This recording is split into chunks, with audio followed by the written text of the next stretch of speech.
In order. Um, First off today, we've got a need to make uh, an adjustment to the agenda. Where did we want Mr. Horton, Dr. Horton to be within the agenda? Or does number two? Okay. Is there a motion to move Dr. Horton to number two? So moved. Second. Is there a motion to approve the agenda with that adjustment? So moved. And second? All in favor? Aye. None opposed. All right. We'll start off today with Ms. Mitchell from Village Green. Hello, gentlemen. I'm Ashley Mitchell. I'm the Executive Director of the Village Green in Cashiers, North Carolina, and we really appreciate the opportunity to be able to come speak to you today. I'm not sure how familiar all the commissioners are with the park that we have at the Village Green. I know a few familiar faces very well in the audience. I know others by name, so I do want to say thank you again. We also have Dr. Bill Horton. He's on our Village Green Board of Directors, and he's the chair of our Physical Plant Committee. So he's had a lot to do with a lot of this background for this master plan. Let me make sure I'm going to go through this correctly.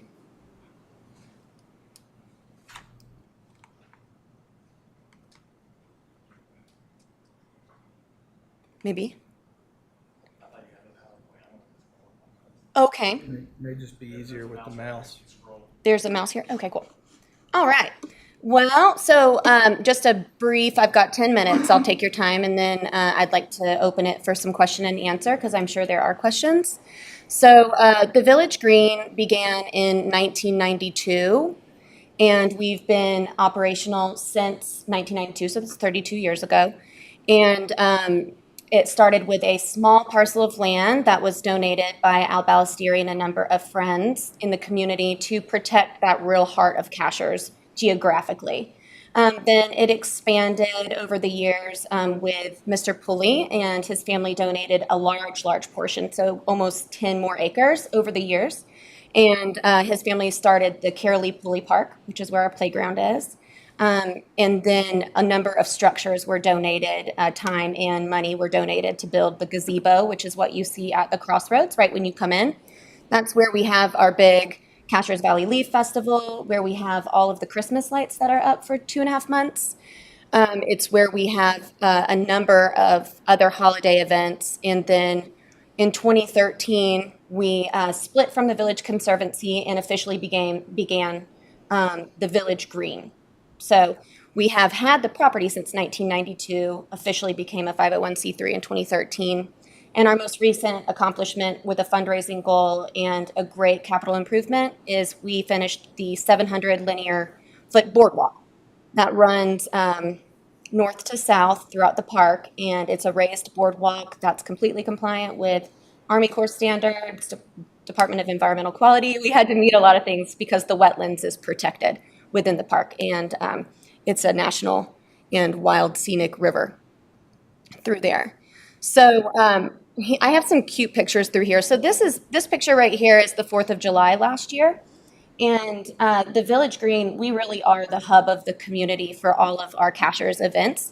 So we hold every holiday event in Cashiers, and we have over 30,000 visitors annually.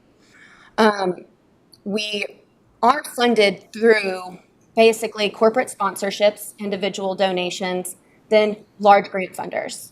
And we rely on our grantors, state, we can apply for state funding, but we're not a Jackson County Parks and Rec. We're not affiliated with that.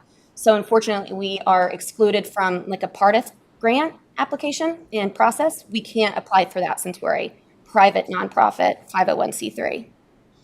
And over the years, we've grown from 2 acres to 20 plus. The 20 plus acres was given to us, almost 7 acres has been given to us from a recreational easement use agreement from the Kessler Group at East Village, which is a newer development that's going in Cashiers. So they've given us that acreage to be able to steward that in perpetuity as recreational space. And as we see fit, we can upfit it as much as we want, or we can leave it in its natural state as much as we want, whether that be a minimal trail system or all the way up to playgrounds and things. So, and presently, this year, we're embarking on enhancing our playground. So the Village Play has been around for 22 years, and it was built by the community in 2002. And 1,500 people came out for 5 days during a hurricane and constructed the entire playground, which was really neat to think about. But it's in vast need of some improvements. And we are going to repair it, keep its original footprint, and then enhance and add some new amenities. But that's present day today. But what I'm here to talk to you guys about today is actually the importance of this master plan that we are engaging in. So we have, oh, this is a great slide. It's really busy, but it's because we have so much going on. So this shows you all of our large-scale community events that are all free and open to the public, and then the approximate number of visitors. So you can see we do track our visitors. We track the success of each of our events, and each year we do a full audit of our events, and we ask the community if there's anything we can bring to it, add to it, take away what people don't like, what they're not really utilizing, and then we move forward into the next year based on that strategic planning. So within this, I wanted to talk about some of our community engagement. That's really important for the Village Green, and it's incredibly important for the board of directors and our entire committee structure.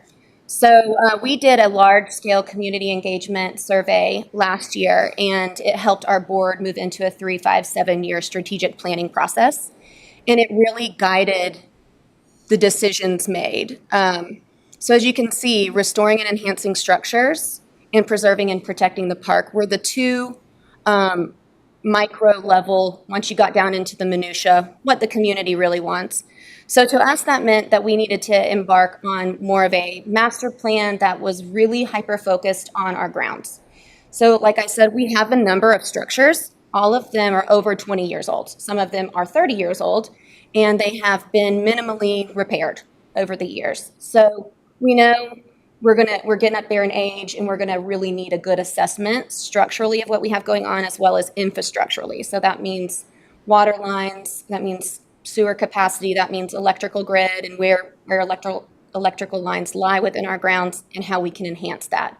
And then it also means our gazebo, our large picnic shelter that has 12 picnic tables. It's used for tons of birthday parties, family reunions. It's a very minimal cost area that people can rent.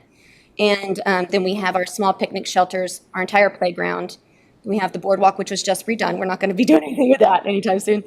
And then we have the commons lawn and the wings around that. So that structure, the commons, where we have Groovin' on the Green, the fireworks, all of our concerts, tons of public events, that's also 25 years old. So there's just a lot of structural components on the grounds that we know we need to have a company come in and evaluate and see what all needs to be done so we can get a cost basis analysis to be able to move forward with larger funding asks from hopefully some state and federal funders or some regional larger funders like Dogwood Health Trust.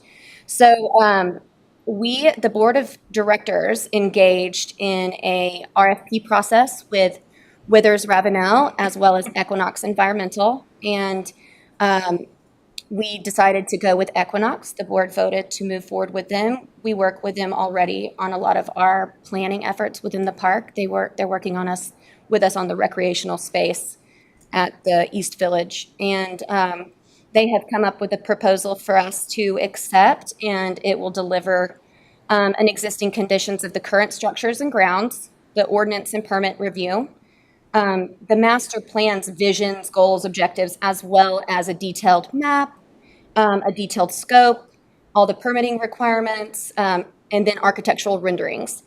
And the biggest, most important part of this for us is we have a restroom facility that's open to the public, and it's open 365, but during the winter, it has one permanent portalette, and then the other section is closed down. So the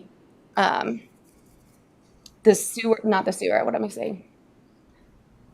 The ones with that, what am I?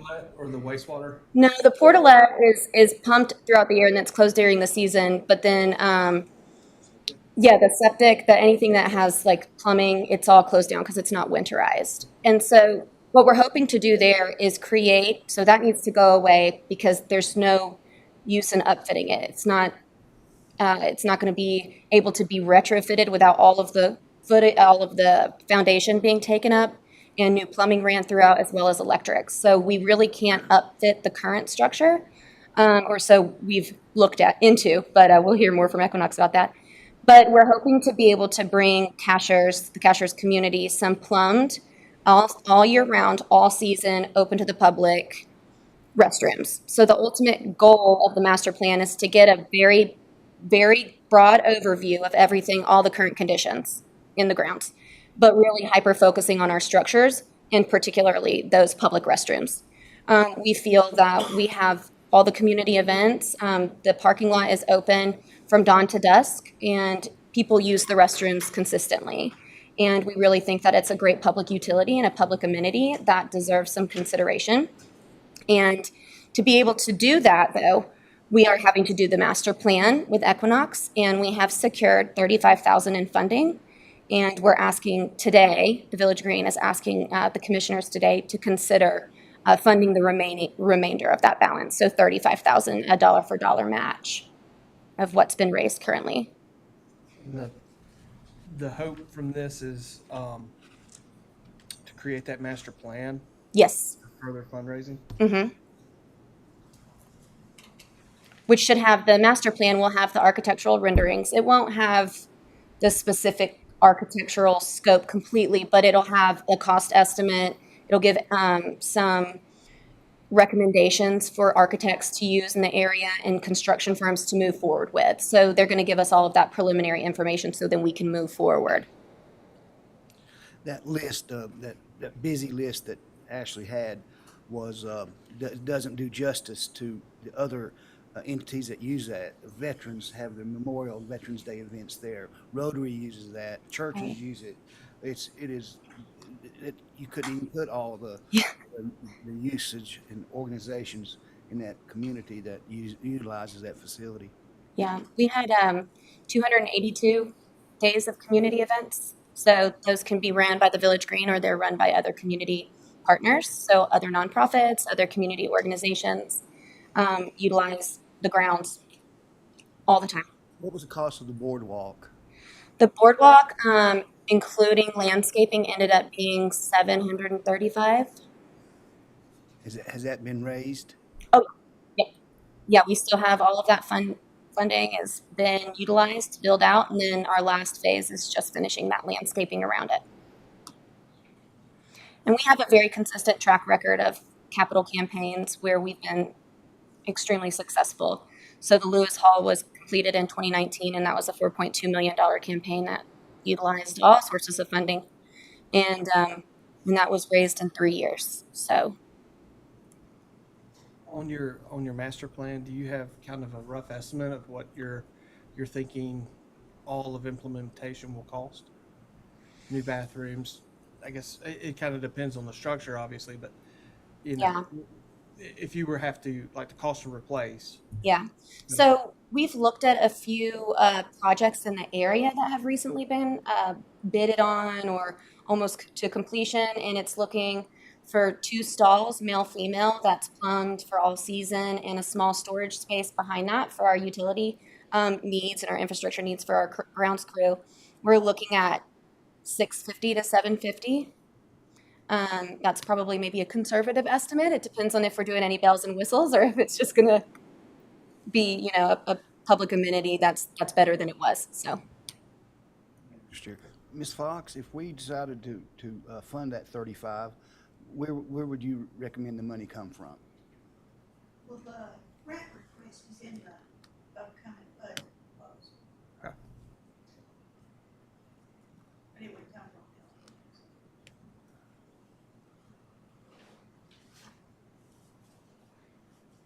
Are there any other questions from the board? If there's consensus amongst us, I'd like to see this put on our next meeting. Say so. Okay. Great. all right. Ms. Mitchell, thank you so much. Thank you. And if you have any questions, I'm always available. Thank you. Yeah. Next up, we have Dr. Horton and his District 4 Conservation Plan. Good afternoon. Afternoon. Thank you for letting us have a chance to bring this information to you. And so, is this thing going to run from over here? Yes, sir. Hold on, he's bringing it up there. And then I'll just advance it. Okay, gotcha. So, y'all remember that in 2 years ago, ULI came and did their study of the area in southern Jackson County. And what we want to do here is present to you the follow-up related to the conservation plan for that area. As you remember, ULI's number one recommendation was to develop a conservation plan for this area. They underscored, obviously, the mountain beauty, the water, and all those things. They recommended that we look at our zoning and ordinances to figure out places where we had opportunities to improve on what we already have. They underscored a lot of the big benefits that the natural air elements that we have here bring with respect to our economics, agriculture, hiking, fishing, recreation, jobs of all sorts that depend on this area, as well as health benefits. I want to emphasize this is not about tree hugging. This is really critical for the future of this area. ULI sort of put this at the top of their 5 recommendations. They talked about housing, they talked about transportation, they talked about many other important issues, but they basically said, if we don't do this, the other things are at risk of unraveling, and we have to get our hands around this. So with that, now, hold on just a second. This thing is, let me get the advancing straight here. This thing is going upside down. Okay. You know that we often represent ourselves based on our natural resources. Everybody's familiar with our trout trail and what it's meant to this area. It's one of many things that we do. Our natural resources basically define this area in many ways and drive a lot of the things that bring value to us. So, just to remind everybody on the council, this is an extremely unique area that we have. You're familiar with our rainfall is exceptional. The blue wall gives us the steepest rate of elevation change in the country. Why does that matter? It matters because it compresses all the biodiversity in this area. Basically, 1,000 feet of altitude is equivalent to about driving 35 or 350 miles in latitude. So we're blessed with a very, very unusual area in terms of what it means from an ecological perspective. If you look at variety of fish and mussels, we have the number one variety in the temperate world. If you look at rare and endemic plants, we have the number one variety globally. These are hard things to sort of absorb, but our stewardship opportunities are enormous. But the quote at the bottom, that's why I really show you this slide. ULI pointed out that special is why folks come here, whether to live or to work or to visit or what have you, but it will not stay special by accident. That we have to sort of take the lead and do something to make it special. Okay, now I figured out this thing is going upside down. Sorry about that. Hold on just a second. So they pointed out that a long-range conservation plan would underscore all our efforts to preserve our heritage and our sort of character of Jackson County. They pointed out specific priorities that they underscored related to open space preservation, stream buffers, natural heritage areas, trees, terminal vistas, etc. So they really gave us guidelines of areas to focus on. So the development process, they come in with this great idea, okay, go develop a conservation plan. How are we going to do that? So a coalition was formed. The Highlands Cashers Land Trust, Gary Wine and Lance Hardin is behind me, and Andrew Renfro is their stewardship director, and myself were sort of handed this task of figuring out how to do this. What would it be? How would you get around it? We met many, many times with county staff. Mike Poston is not here today, but I just want to underscore Mike's incredible support in doing this. This has been going on for a year and a half. A lot of conversations with Mike, with the planning board. Thomas Talby, as you know, who was the director of the planning board, or the chair at the time, actively engaged. We've had several conversations with at least the commissioners in our area to be sure that we're moving in the right general direction. We formed 2 advisory panels that involve people from forestry, construction, people who've been involved, 5-generation family in agriculture, the Fowlers, folks at a number of different stakeholders and perspectives in how this kind of thing would play out. we assembled all these stakeholder views, began to look at best practices in the area, and began to build a framework for what this might look like, what the kind of plan would do.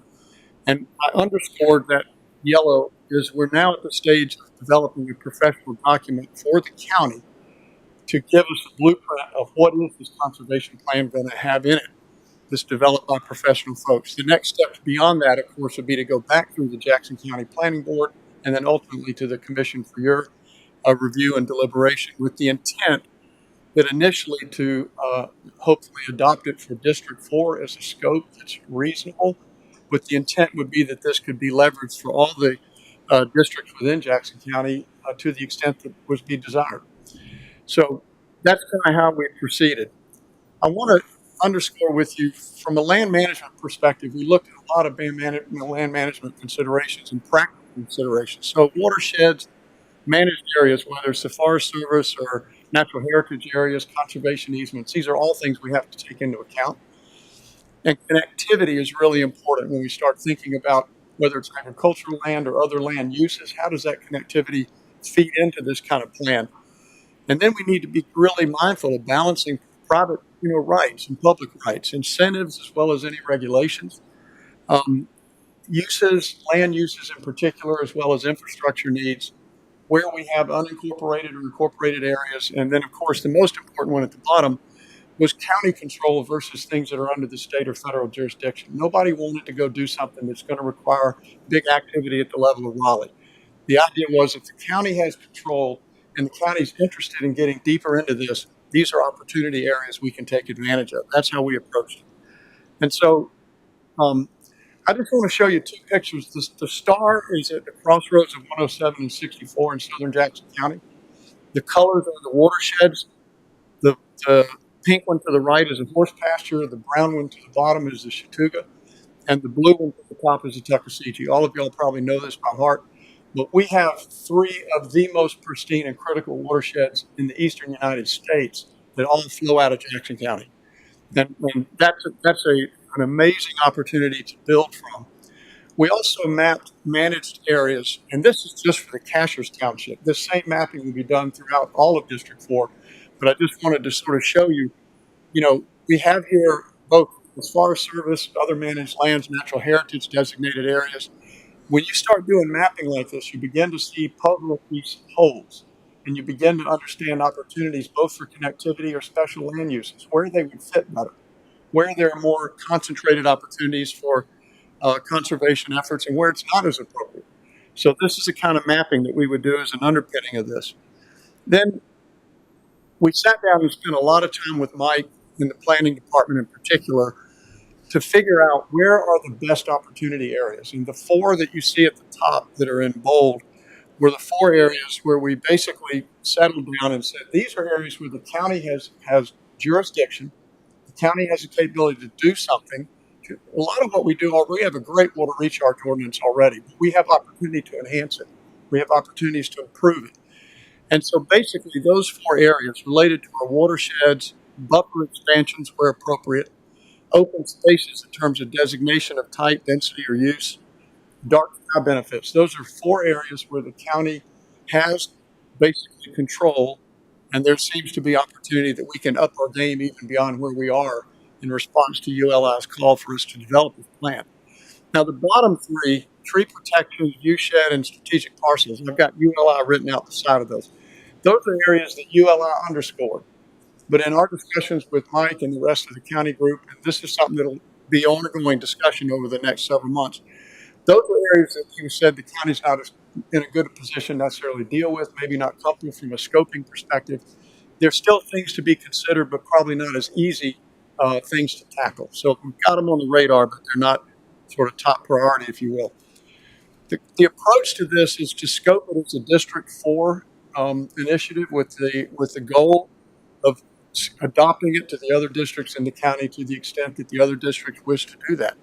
But to basically bring to life the ULI recommendation. I want to kind of summarize for you some of the presentations. This work's been going on for almost 2 years now. We started with the coalition. We presented to the chamber, the planning council and Cashers. We presented to a conservation symposium at Marywood to get a sense of broad public input in support of this kind of thing. Planning staff at Jackson County, we presented to the planning board at Thomas Talby's request back in November to give them an idea and visibility of what we're doing and get feedback at that point. We've had discussions with Mark Jones and Mark Letson, at least our local commissioners, to be sure we're moving in a direction that makes sense for the county. And of course, now we're here today to bring the rest of you up to speed on what we're doing. The next step, and what I'm really here to talk to you about, is to bring Equinox into this. It's just a coincidence that Ashley's up here talking about them, but back in the fall, Lance and I and others did a bunch of diligence related to what kind of organization can do this type of plan work, because this is complex work.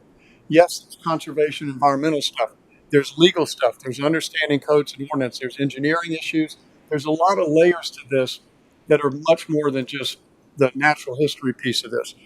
So Equinox has a very a strong track record with Jackson County. I know you're already involved with Pinnacle Park and other things, but they also have a deep bench of expertise to help us with this kind of project with the complexities it requires.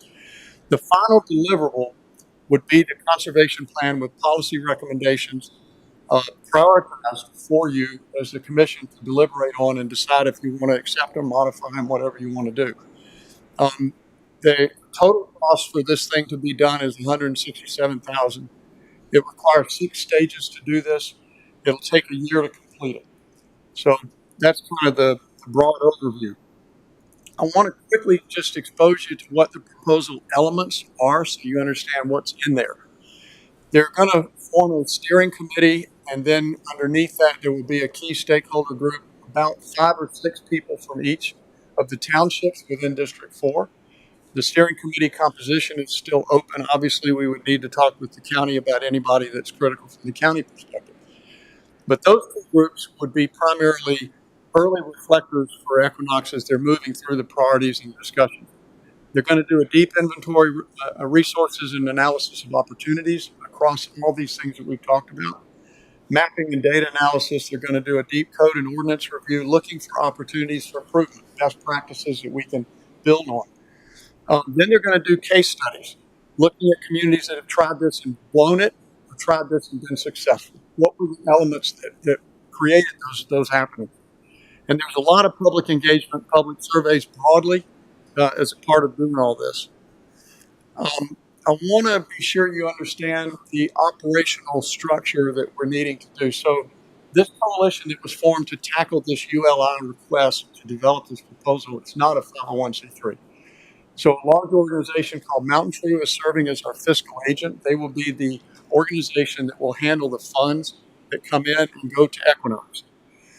The tactical work will be done by Equinox. Primarily, they're the ones doing the facilitation, all the facilitation work and the writing.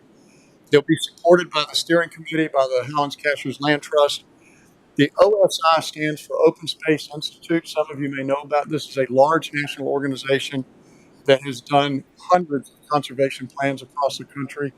They have agreed to do help us extensively with data and analytics and modeling as well. And this is not only the environmental aspects, but the economic and social aspects that are critical for this area. So that's a huge benefit for us in this undertaking. There'll obviously be advisory roles for county staff through all of District 4. And then the main deliverable, as I said, is coming to you, the commission. Financial support, obviously we're hoping that the commission will provide some of this. This is a county activity. We feel like it's important for the county to have skin in the game.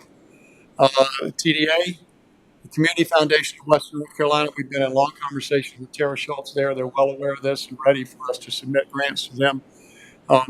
Howlands Cashers Health Foundation, there are really important public health implications to this work that play across the entire county. And then, of course, the Appalachian Regional Commission. There are other foundations that we may apply to as well. We have secured $40,000 in private funding as a sort of lead grant to get us off but we have a lot of fundraising yet to do once we see that the county is approving this and is going to help with that. So just to summarize the financial piece, the 167 is the total over 12 months. We've got the this slide kind of broke up in a funny way when it went over there. we talked to Equinox and we asked them, how much money do we need in the bank before we can pull the trigger and start? And their answer to us was they needed to know that we had 40,000 available in cash before we would begin. They realized this is a 12-month process. There's grant cycles, there's more fundraising, etc. We've secured that. We then asked Mountain True as the fiscal agent how much we need to have secured before you're comfortable with us starting. And their answer was they want to know that we have 90,000 total in a combination of either donations, pledges, or grants. So that's kind of where we are. We're asking Jackson County for 80,000. Could be done in multiple cycles, depending, how you want to spread it out. This is a 12-month activity. And I think the last slide, just to summarize, ULI has underscored the critical rationale for this in the future of our area, what this means to us. The benefits are numerous, economic. Our agriculture, I think, is a critical piece of this, recreation, jobs, and the health implications. We intend to focus on the opportunity areas that the planning department and the county has told us are in the zone of what's fair for us to really approach. We need this to be done by independent expert group, and that's where Equinox comes in. And again, as I've said, initial scope of District 4 for it to be large enough to be meaningful to the county, but hopefully not so big that it's hard to digest right out of the gate. And then to leverage this as soon as it's desired across the rest of the county as other districts choose to do it. So that's it. I know I've run through a lot in a hurry. We're available for questions. We'd love to entertain anything you want to know to help you get a better idea of this. Are there any questions from the board? I mean, the initial, I guess the initial hope is that we can take some of the critical information learned by this study and then place it in applicable areas around the county. So maybe not all of the study goes to every area, but maybe certain pieces help shape our natural environment. Right. I mean, some of this could end up in improvements and enhancements that are codified in ordinance and code.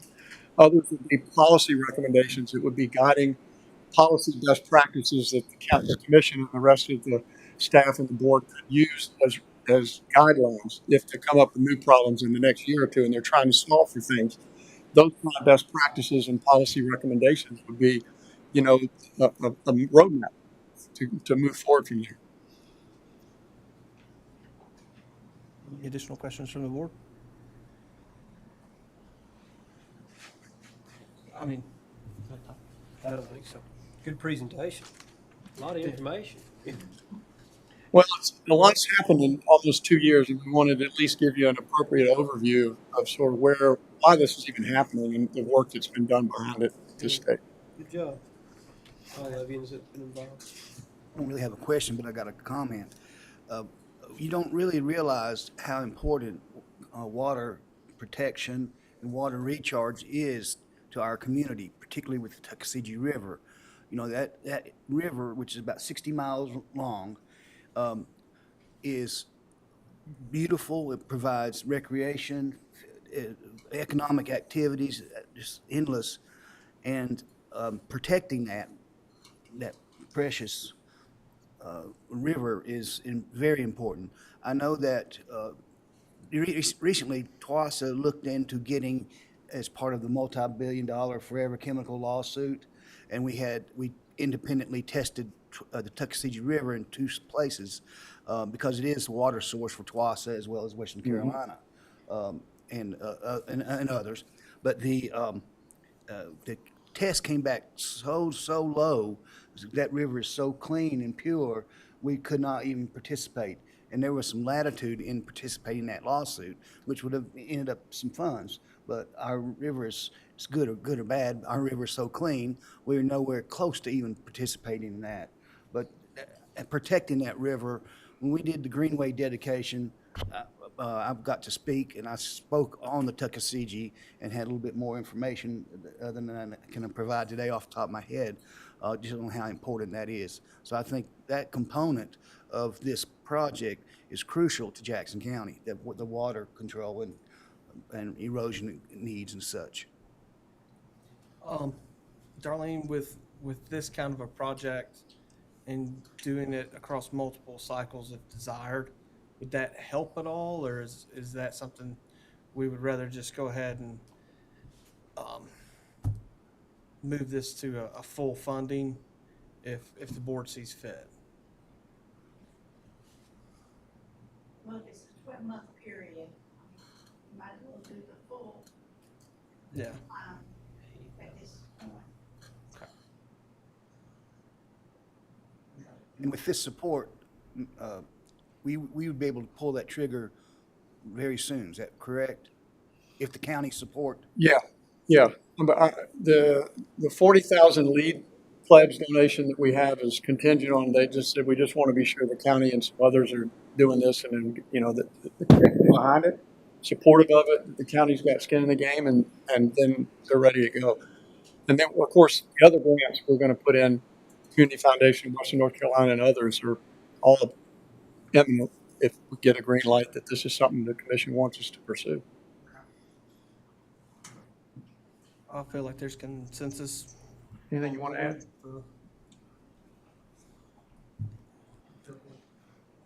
I like to see it. Thank you, Mr. Horton. Thank you for giving us time. Yes, sir.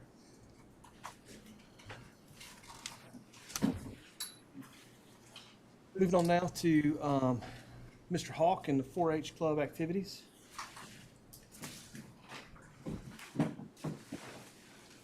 Afternoon.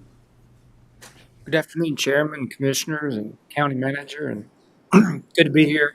So I'm Rob Hawk with the Jackson County Extension Service in C-State and the County Extension Director. And so we're here today to, I'm going to request from County Manager Kevin King to give you a little bit of background on a 4-H club that has growing interest. It's a shooting sports, which is popular across the state as well as the nation. We have one in Swain County, the extension there. So, we work with youth development, bringing up the youth here in the county to be good citizens, be responsible, as well as all the other things that we do with the farmers and agriculture enterprises and health benefits and things like that. So, two of the strong staff here today are Frida Childers. She's our administrative assistant and a lot of things there at the office. And then Kayla Thomas, she's 14 months in. She's our 4-H agent.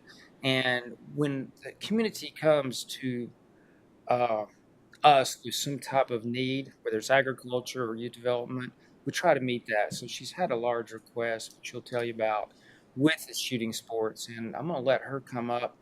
We do have a shooting range, and that's with the Jackson County Coon Club, and Frida is a strong member of that. And if you have any questions with that, she can answer that. So this time I'd like Kayla to come up and give you a presentation on shooting sports.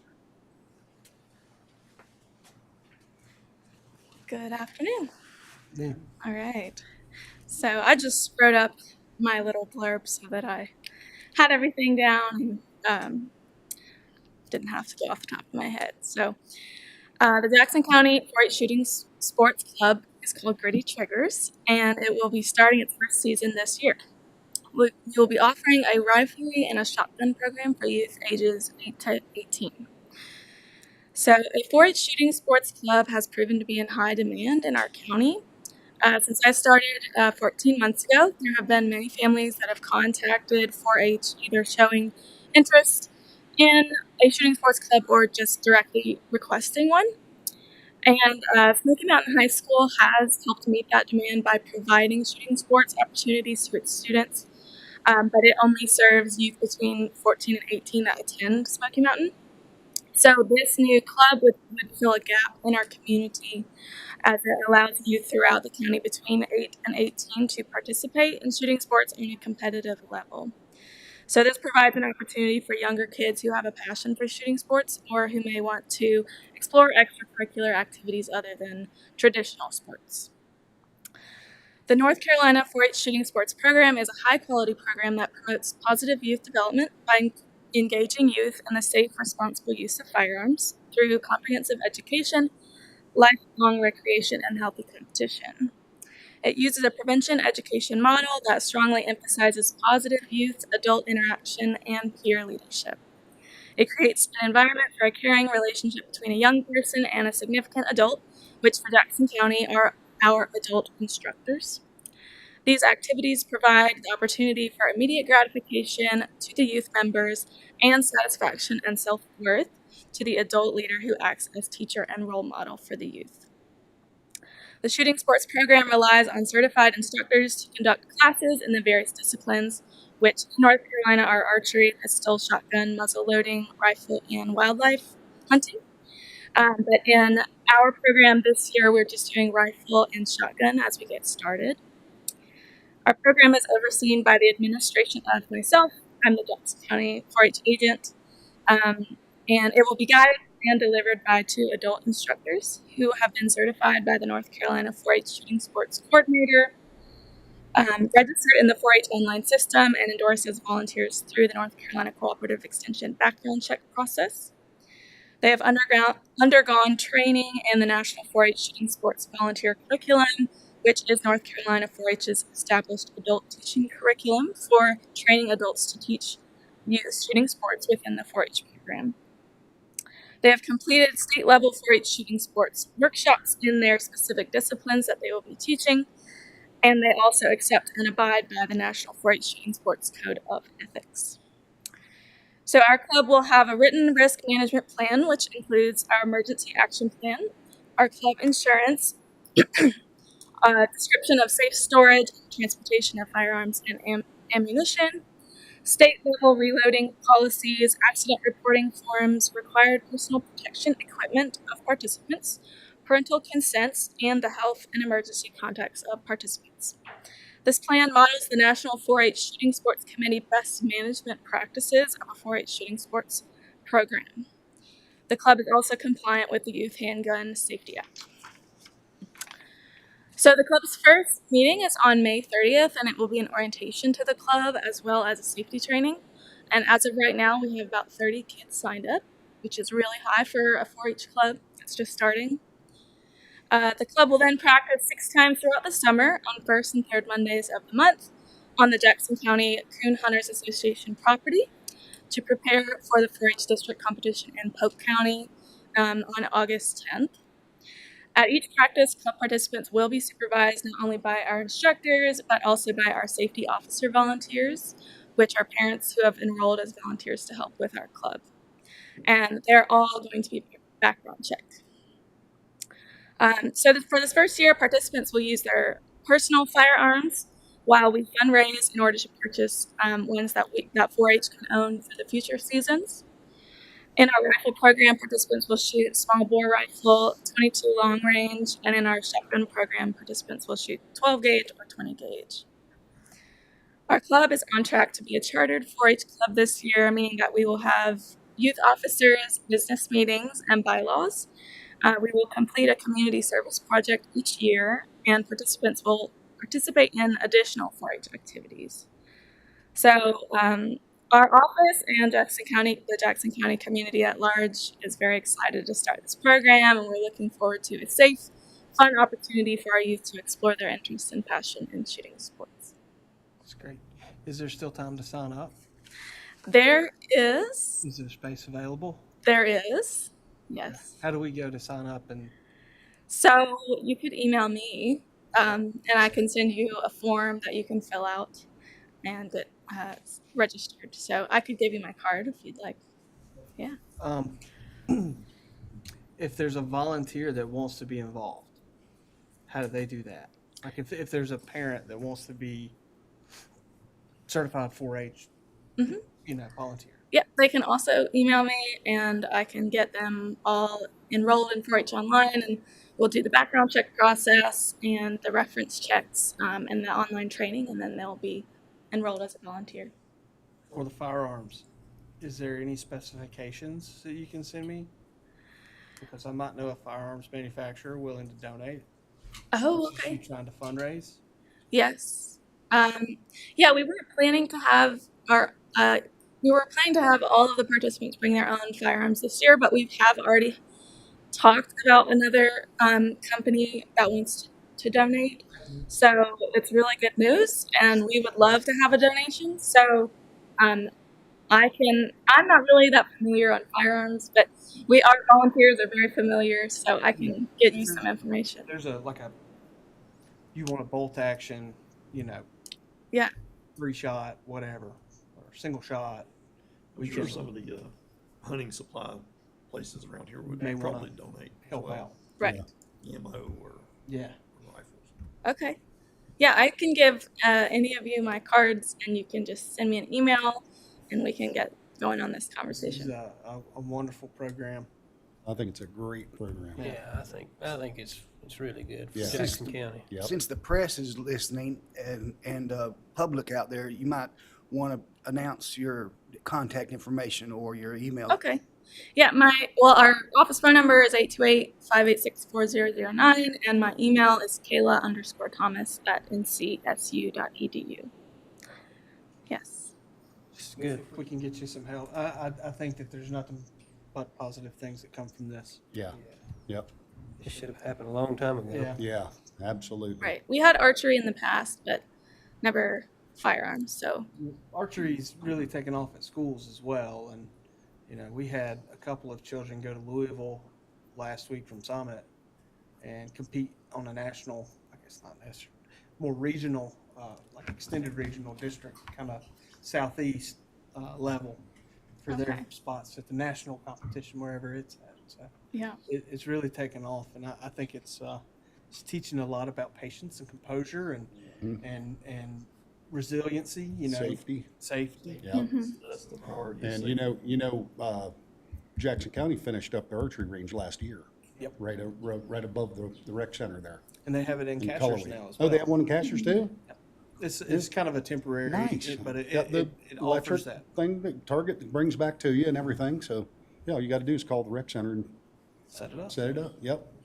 We would love to eventually do all of the different disciplines, including archery and pistol and everything else. But just we have 2 volunteer leaders this year, and they both decided to specialize in shotgun and rifle. So the more volunteers that come in and want to do different disciplines, then we can broaden And our I range. think now that it's out there, you'll get a lot Yeah. more contacts about volunteers Yeah. and ways that people can help. Right. Is the Coon Club is all that up to date? And you have everything that y'all need up there to keep everything safe? Yeah, we went there last week with our volunteers, and we tested everything out. We made sure that we had enough space for our rifle program, and we tested out the shotgun program. So, is there anything you want to add to that, Frida? Well, we're gonna bring it up. Actually, this year the lease comes up on the property. That's why I asked. Yeah, I so was the lease familiar does with come that. up on the property this year, I think October. So, we were actually trying to get up with someone about how to go about. Yeah, that's county property, right? How much is the lease? Our lease, is $100 a year, but we've had it for the last 20 years. So the club has actually been on this property for a little over 20 years. The club was actually established back in the 50s. So it's been a long-standing thing. And how long is the lease agreement? Is it every year or So this coming up, it has been for 20 years. 20 years? And so after this, according to our lease agreement, it would be a year by year, but it doesn't give us a cutoff date.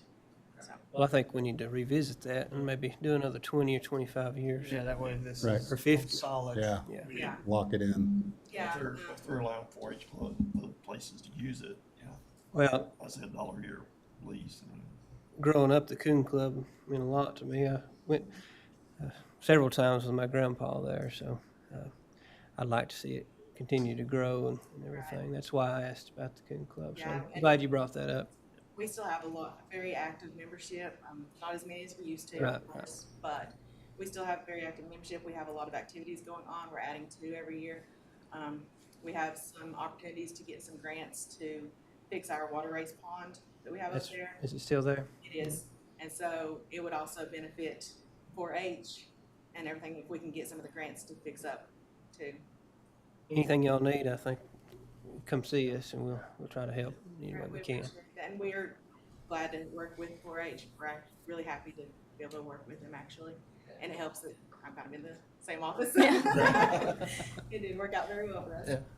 Now, if you if y'all get that all set up, is there already a shooting range there at the Coon Club? We used to have turkey shoots. Right, right. But the DOA has kind of taken that over with their woodlot. So that was something that needed to be discussed about boundaries. But the way we have it set up for the skeet shoots, it's pretty much in the same area that we used to have the turkey shoots. Right. And then we have the 22 range. We don't have a specific range, but we have a place safe for them to shoot straight into a bank with no, obstructions or anything that can bounce off of. That's within the range that they have to be able to practice in. That's good. I'm glad to hear this. I think y'all are gonna see a lot of good interest in this. Yeah. You say you have 30 today? Yeah. Just talk to us next week. Listen, he's already signed up my daughter. Just remember that the 30th is a mandatory meeting. For Oh, yeah, that's right. That's our first meeting. May Absolutely have to be there. What time is that at? It'll be at 5:30. Okay. When's the cutoff to sign up? I would just say that the day before. If you can come to that meeting and the youth has their own firearm and you're able to come to at least half the practices, and I can give you more information through email, and so that Also have some national shooting sports flyers in case you guys want some. Sure. Okay. Thank you.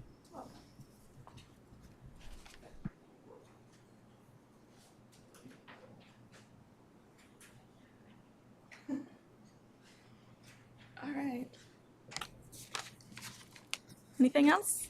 Any other questions? Any additional questions?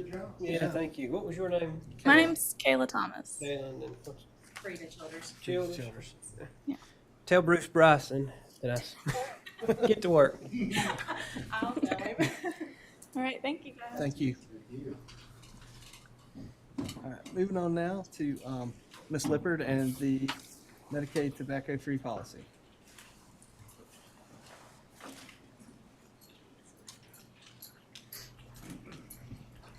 Good afternoon. All right.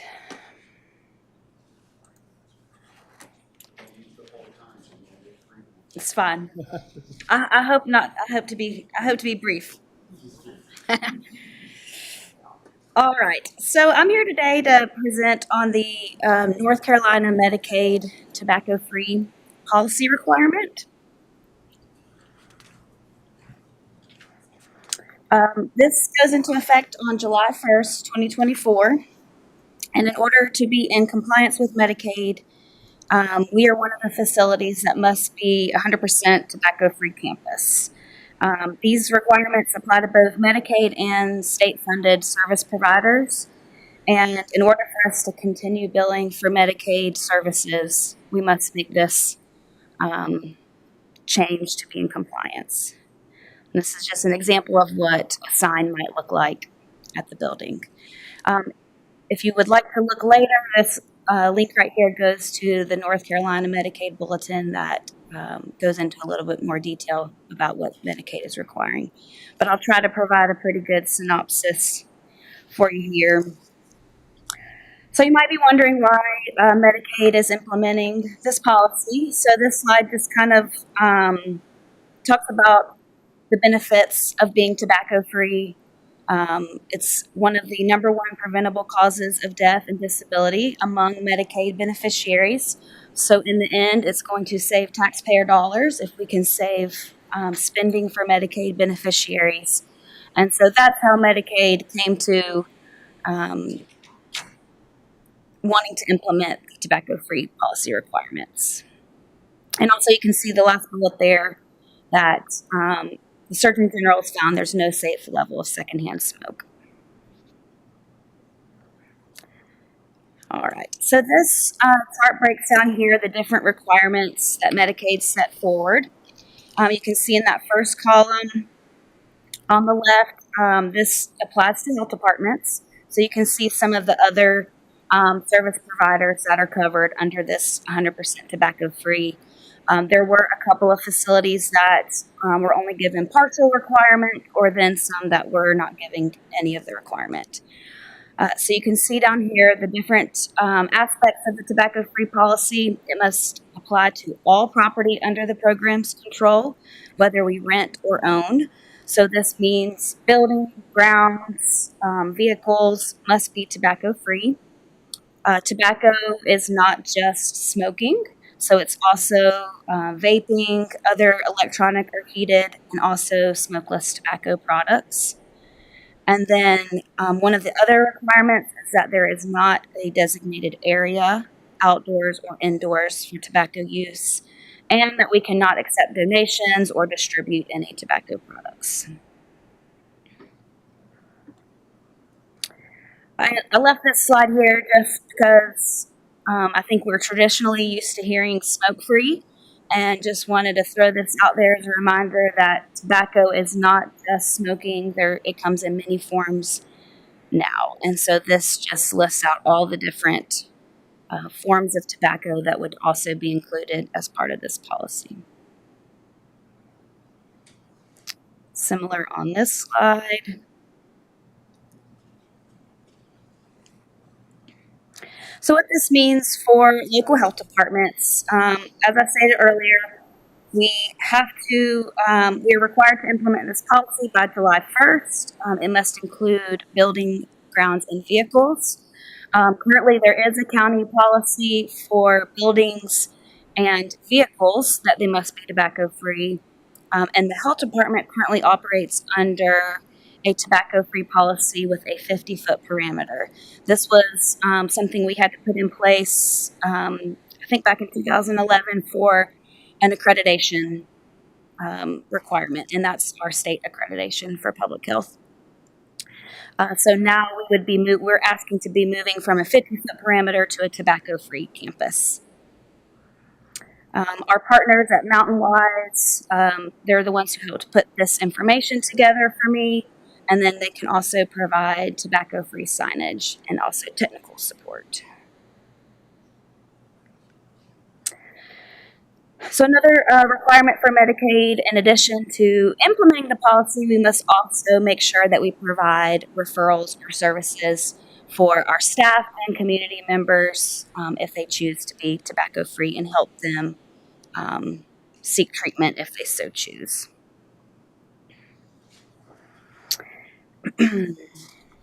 This just shows that we know what works. In addition to using the medications, here also support with coaching and counseling helps folks be successful in quitting tobacco use. We do, for our employees, we currently refer everyone who is interested to the North Carolina Quit Line. And then we also, through our employee health clinic, can offer the medication treatment for tobacco use, tobacco cessation. And that is covered through Employee Health Clinic. So the idea behind this policy, they did not want it to be a punitive policy, so it's mostly a grievance-based. So if somebody wants to form a formal complaint or a grievance against the policy, they can do that, but we're not going to have staff standing outside watching and reprimanding people for being out there smoking. So instead, we would use it as an educational opportunity to provide cessation resources and education if they were open to that. Again, the Department of Health and Human Services at North Carolina is offering to provide technical assistance and resources for us as necessary through the Tobacco Control Branch. This is just the logos of some of the folks that are available for assistance. I mentioned Mountain Wise. That is our local resource. They serve Region 1, which includes Jackson, and they can provide trainings and technical assistance as needed. I also included just a sample of the policy. Oh gosh, didn't mean to do that, Logan. Not that you would want to sit here and read the policy, but I did just, I worked up a draft I wasn't sure if it needed to be a countywide policy, if it would be a health department policy. But we already had the 50-foot parameter policy at the health department, so I was able to quickly update that to reflect all grounds for our properties. And but I'll kind of look to Kevin because I'm just not really sure if that would need to be something health department specific or how you guys would like to move forward. If you have any specific questions that I can help answer. I think it would have to be a board action, since it is a county building, so it'll have to become for the board here. Okay. I will say that our Board of Health at our last meeting, at the meeting in December, we were already brainstorming this, and we have the full support of the Board of Health in moving to a tobacco-free campus at the health department. Just answer my question. There's not many smokers in the health department, is there? We have some smokers. But they're not arguing about this? Well, we haven't Told them yet? started educating yet. Of course, we wanted to make sure that this was something that was going to go through with county approval first, and then, of course, we would like to have time before it's implemented so that we can make sure to educate all of our staff and our patrons utilizing our facility and being able to have signage up and resources available to refer folks to help if they choose to. County already has a no smoking tobacco use policy for health insurance purposes for all the county employees. Is that? I think it's a net positive.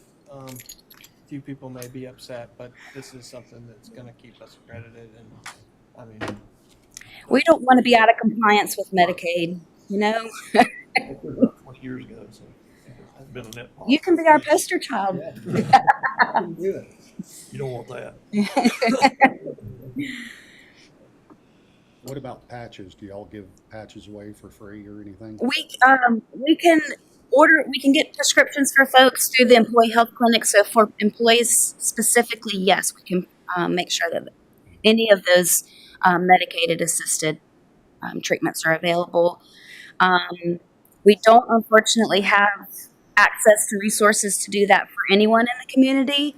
But the North Carolina Quit Line does have resources available. So they can even bill in certain insurances. They can bill for Medicaid for their services. So they have packages where so many counseling sessions would be available through the Quit Line, and then they can also provide some of that medication as well. Because there is science that the medication with the counseling does work. is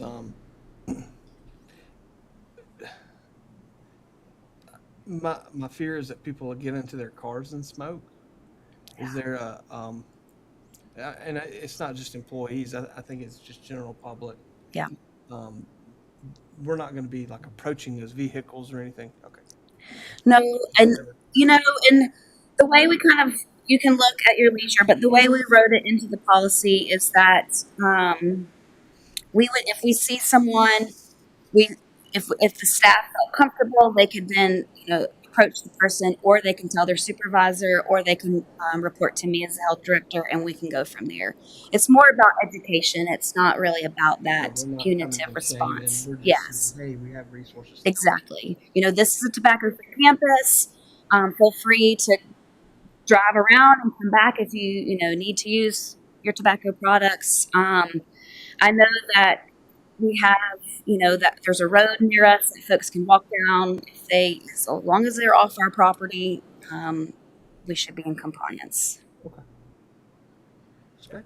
Yeah. Thank you. I think there's consensus to put this on the next agenda. Awesome. Moving on now to County Manager King and the Canada Volunteer Fire Department.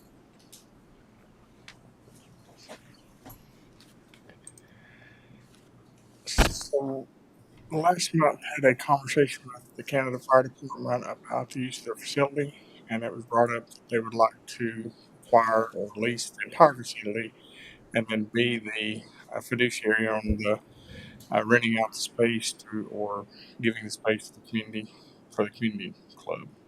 And so with that said, we've engaged Odell Thompson to do some preliminary work on the building, looking at a scope of work, trying to develop it. With that said, we're going to have to make some sort of agreement with the fire department if this is the route that you want to go.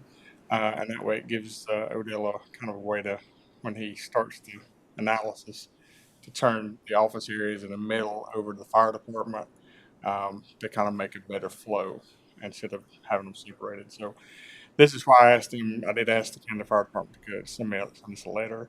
And I forwarded that to you a while back, and just kind of getting kind of consensus on, and I guess it maybe have to be board action in a meeting just to say, yes, you can have this facility, and we kind of there. So if it's all right, I can put it on the agenda and y'all can have a discussion at that point, just awarding, I guess, the entire building lease. And I don't know as far as the historical, way that this building was acquired. We may have to do some investigative work there. But the community is not going to be, they're still going to be able to utilize it. It's just we're kind of switching over to letting the fire department manage it. That's from my understanding. So. And the space is important that's not being used now for the fire department to expand for its next 40 years. So that's, to me, a really important part of keeping that community safer and providing, and not having to build another building for additional. I agree. Yeah.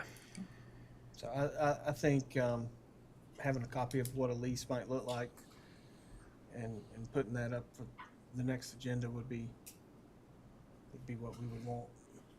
Maybe not the full lease, but just an idea of what that might be. Okay. In terms of things. Good. And then moving on to board and commission appointments. Yeah. So Commissioner Smith and I had a conversation about appointments, and it does seem kind of sporadic. You have appointments like all here. I want to kill this microphone. Anyway, and so we were looking at different methodologies where more people could engage in civic activities and be a part of different organizations within the county.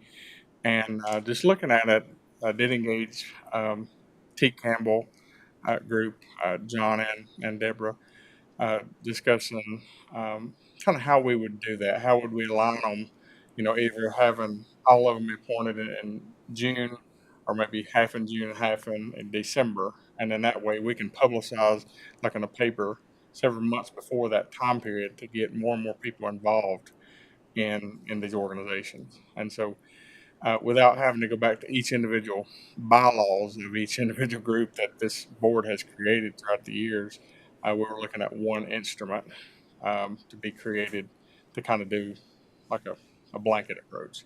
And so right now we're engaged in them to kind of look into that part as well. So that would be my suggestion and recommendation of the board is just, if you have it twice a year instead of just one time, it gives more time to. We're going to publish board functions and descriptions as well as terms and meeting times. And A lot of days. people's like, well, I'm going to meet. I'm not interested. Descriptions, everything. I think that's helpful for everybody. I think we'll get more participation from the community if we advertise, a month in advance. Hey, these appointments are coming up in June. If you're interested, then apply. I agree. Make Angie's job a lot easier too. Yeah. I'd say so. Would you want it just one time a year, or do you want it twice a year? Twice I think or even twice. quarterly. Yeah, that's what I was thinking. Maybe quarterly. Because there are different. There's so many It's going different to take a while boards. to adjust some of these Yeah. appointments because right now they're sporadic appointments, and it's going to take a while to adjust them to put them all on a quarterly or bi-yearly. We'll come up with a master list, and Andy's got that, and we'll kind of see where they all lie.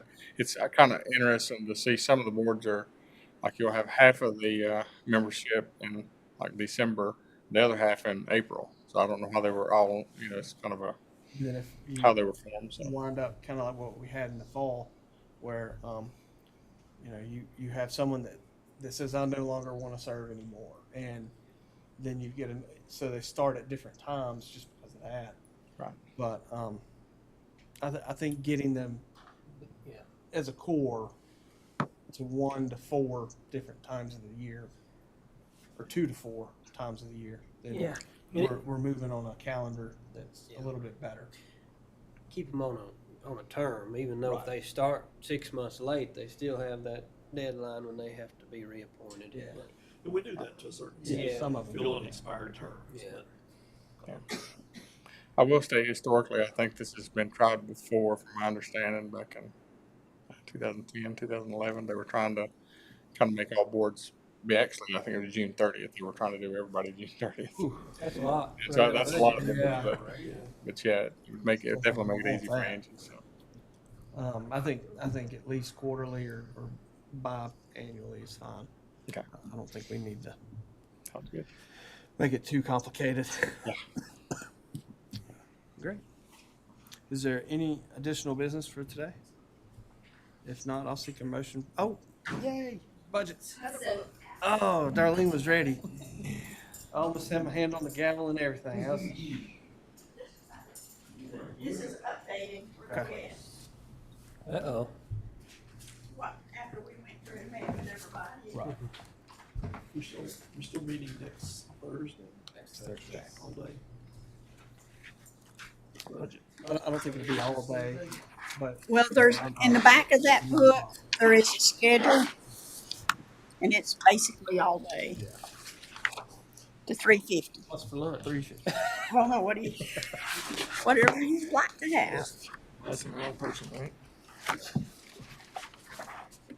But when we met with the departments, there were a few items that we hadn't picked up previously. They've been added in. The total equipment requests $3,296,173.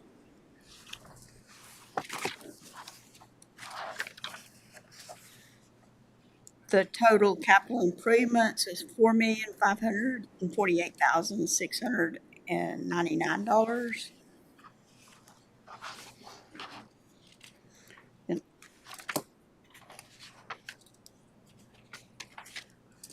On the personnel request, the difference from what was proposed earlier is $1,414,417. And then the nonprofit totals $2,236,467. And that included part of that was there 1.5 million. I can't. For the Webster Village Partnership. Yes. Yes, Okay. that's under the nonprofits. Mountain Projects requested that. Okay. Yeah, I see it. And also you'll see on the nonprofits, Village Greens on it, and also Mountain True. Okay.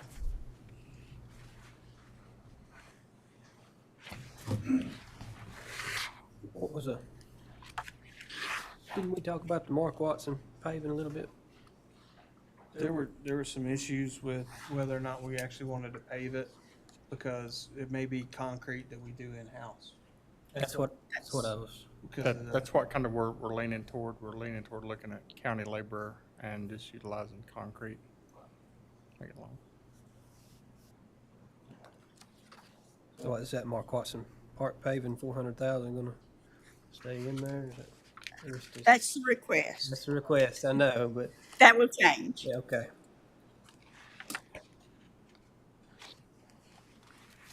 I hope in a good way.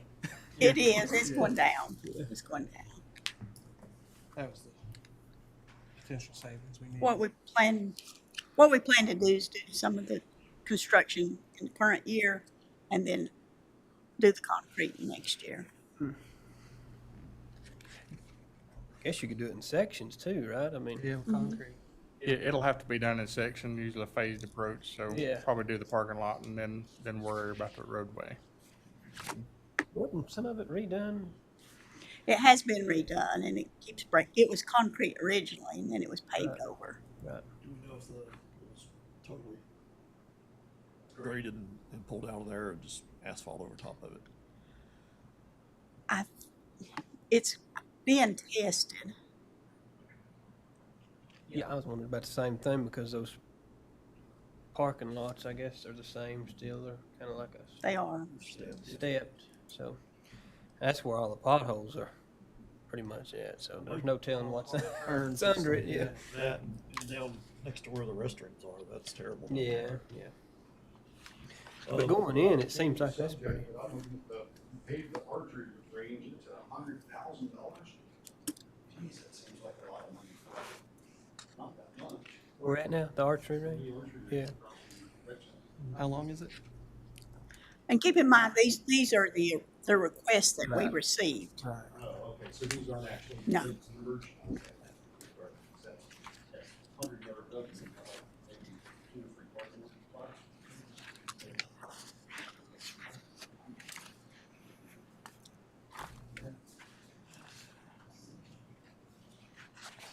Been looking at so much paving stuff recently. I'm just immune to it. The last one I saw was $500,000, and I was like, oh.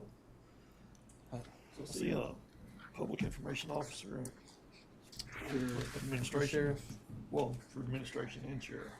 Yeah. Is there enough work for 2, or could they share? What the sheriff requested it. I know, Yeah. and And- there's one in here for administration as Right. well. It's at least be one You'll just for the entire county. Is what Okay, we're because thinking. they're 2 different grades. right. So, They are.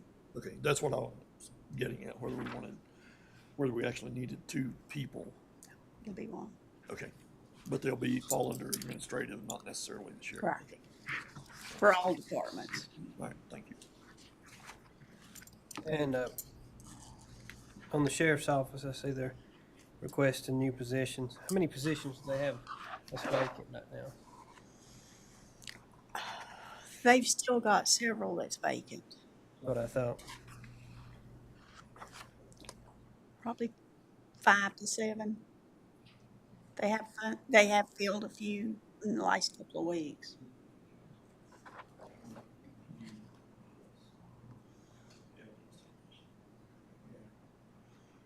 Two are BLET Oh, I see that cadets, public information. Yep. and then the public. That's basic law enforcement training. Yeah.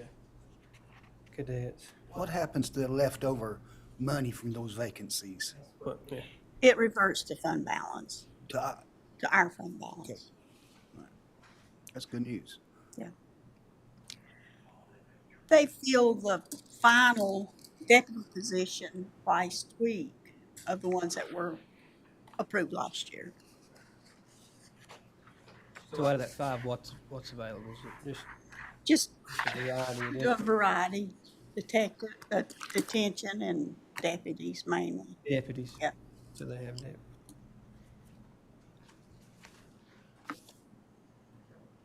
Any additional questions? Some good reading material for tonight. And then you'll have some more next That's Tuesday. right. Thanks, Darlene. If there's no further business, I'll seek a motion for adjournment. Second. All in favor? Yeah. None opposed. Thank you, Mr. Cuban.